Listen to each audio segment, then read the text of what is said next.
HarperCollins presents The Secret Heart, John le Carré, An Intimate Memoir, written and read by Suleika Dawson.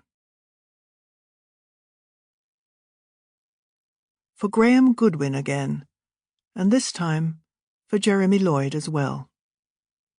Remembering George Greenfield too.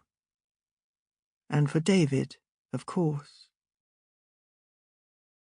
And the human heart is a very mysterious thing. Ford Madox Ford, The Good Soldier. By way of an introduction, I've never let anyone this far in, David told me once, quite early in our relationship. His voice was earnest, his expression suddenly concerned. We might have been in bed, or perhaps just sitting together, I forget. We were certainly post-coital, I remember that. We almost always were. You are safe to love, aren't you, Sue? He urged. I need you to be safe. Safe. A loaded word. This, after all, was the man who educated the world about safe houses. We were in one of his at the time. So, safe that I loved him as much as he loved me? That I would continue to be a safe haven for him whenever he wanted respite from his world? Or safe, meaning I'd never call his wife? There could have been another dozen interpretations. There almost always were. Before I could answer, he laid the underside of his forearm along my thigh. Look, he said, we have the same skin, the same grain, cut from the same bale. We'll go away again soon. I think we need some more time together under our belts.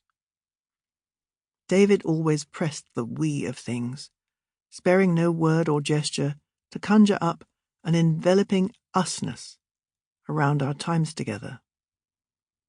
He was good at it too, really good. I have yet to discover a word for the mistress-attending equivalent of uxorious, but there ought to be one, just for him. It was wholly beguiling to be an audience of one for the powerful up-close magic he could summon. Nor was it entirely illusory.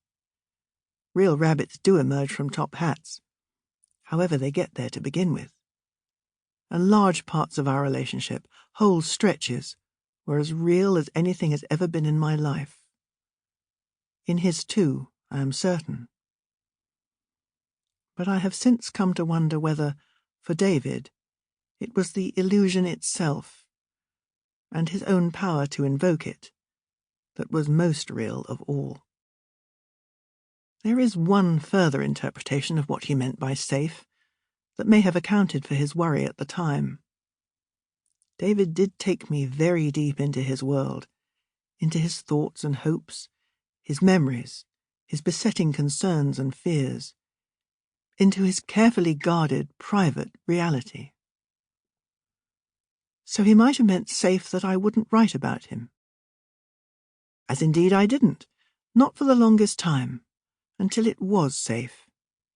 Even if this book may yet constitute a breach of the unofficial Secrets Act I never actually signed.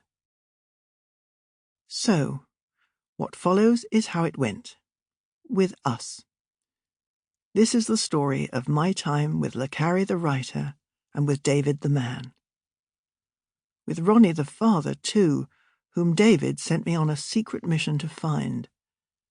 And in finding the father, I discovered still more about the son. My story, then. Just the way I remember it happening. My memory fortified by the many dozens of letters David sent me, and by my diaries and notebooks from those years.